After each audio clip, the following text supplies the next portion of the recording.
होली के दुखवा कैसे बताई, देहिया में होता बटवाराजी, बहरी जाई कि भीतरी लुकाई, केनियो न होता गुजाराजी। माई रे माई ना छोड़ो सा दुनु भाई, चोली रंगा गइल पानी में, हमर सैया जी डालस पलानी में, छोटका देवर हो छोटका देवर डालानी में, हमर सैया जी डालस पलानी में, छोटका देवर डालानी में। साहिजा गए साथी साहिजा, होली भटवरे पराहिजा।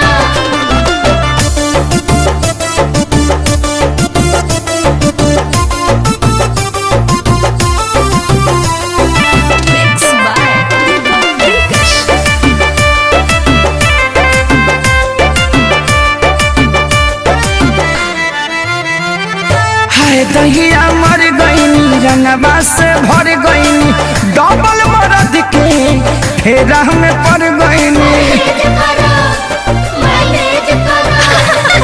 हाय दहिया मर गईनी रंगवा से भर गईनी, डबल मरद के फेरा में पड़ गईनी।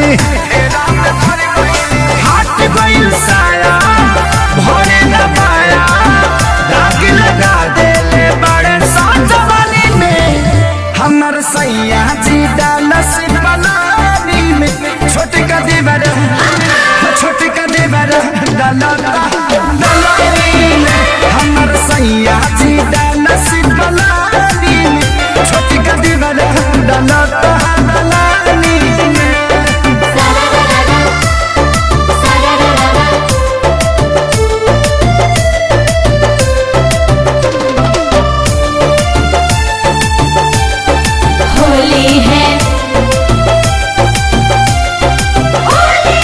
एगो डाले आगे हाँ एगो डाले पाछे, कौनो जगह ही हमर खाली न बाचे। एगो डाले आगे एगो डाले पाछे, कौनो जगह ही हमर खाली न बाचे।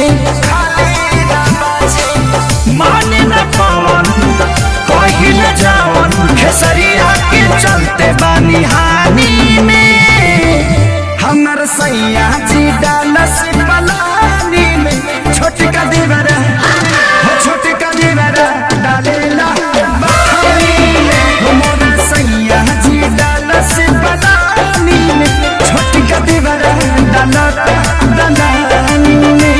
छोड़ दल ससुरावा नहीं हरवे ठीक बा।